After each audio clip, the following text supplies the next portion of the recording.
Pernah kepikiran nggak sih, gimana caranya cairan yang kita olesin ke kulit itu bener-bener bisa nahan kekuatannya matahari? Ini bukan sulap loh, ini sains. Yuk kita bedah bareng-bareng cara kerjanya.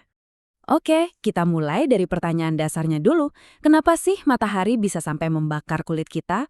Ini tuh bukan sekedar rasa panas biasa loh. Ada sesuatu yang nggak kelihatan yang lagi nyerang kulit kita sampai ke level sel. Ini bukan cerita rekaan ya, tapi sebuah kisah nyata yang, jujur aja, mengerikan. Ada dua anak yang harus dilarikan ke rumah sakit karena luka bakar parah setelah main di kolam renang. Ibunya dikasih tahu kalau sunscreen itu nggak perlu. Insiden ini jadi pengingat yang keras banget kalau bahaya matahari itu nyata dan sering banget kita sepelekan.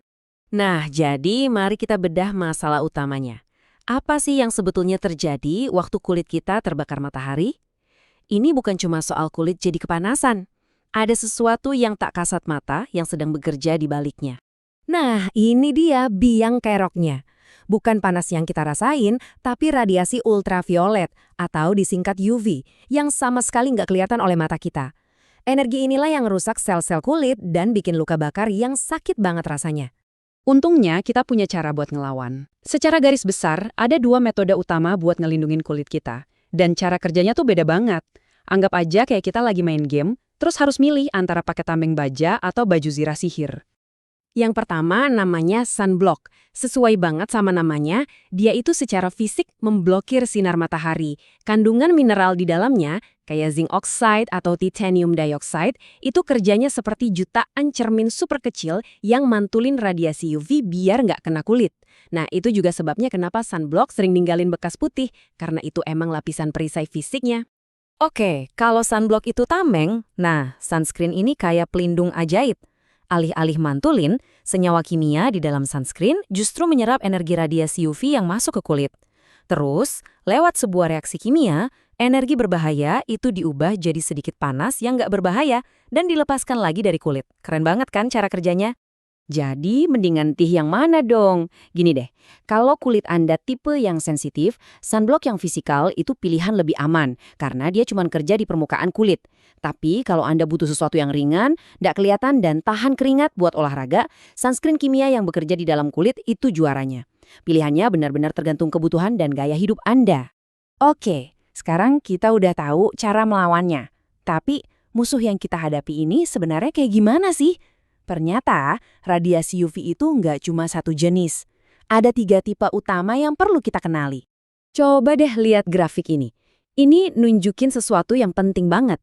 Lihat kan, hampir semua radiasi UV yang nyampe ke bumi itu jenisnya UVA. Sementara itu, UVB cuma sebagian kecil aja. Ini penting, karena keduanya punya efek yang beda banget ke kulit kita. Jadi, intinya begini, UVA itu penyebab utama penuaan kulit. Keriput, flek hitam, soalnya dia bisa nembus awan, dan bahkan kaca jendela. Nah, kalau UVB, walaupun jumlahnya lebih sedikit, energinya lebih tinggi.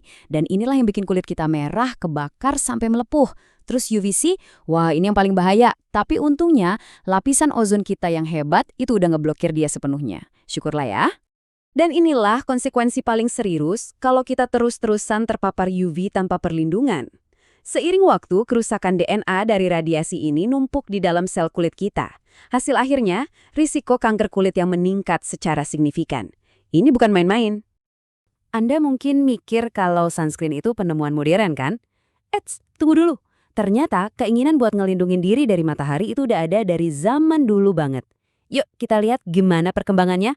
Sejarahnya tuh menarik banget loh. Jauh di masa lalu, manusia di Afrika udah pakai mineral kayak oker buat ngelindungin kulit. Terus loncat ke Perang Dunia II, militer AS ngembangin salep pelindung yang uniknya berasal dari formula buat merawat kulit hewan, supaya tentara nggak kebakaran matahari. Nah, setelah perang selesai, penelitian inilah yang jadi cikal bakal industri sunscreen yang kita kenal sekarang. Setelah kita paham bahayanya dan juga sejarahnya, kita sampai di kesimpulan yang paling penting. Soalnya, ada satu salah kaprah besar tentang peran sunscreen dalam hidup kita sehari-hari. Dan inilah inti dari semuanya. Anggapan kalau sunscreen itu cuma buat mencegah kulit jadi gelap atau cuma buat tujuan estetika, itu harus kita buang jauh-jauh. Ini adalah alat mendasar buat menjaga kesehatan kulit kita. Sama pentingnya kayak kita sikat gigi buat kesehatan gigi. Kutipan ini, menurut saya, ngerangkum semuanya dengan pas banget. Kita itu butuh sinar matahari, misalnya untuk produksi vitamin D. Tapi kalau nggak dikendalikan, sumber kehidupan ini bisa berubah jadi ancaman. Keseimbangan dan perlindungan, itulah kuncinya. Jadi setelah melihat gimana radiasi tak kasat mata bisa bikin luka bakar parah, mempercepat penuaan, dan bahkan menyebabkan kanker, pertanyaan terakhir untuk Anda renungkan adalah, apakah Anda masih akan melewatkan sunscreen di pagi hari? Coba pikirkan lagi.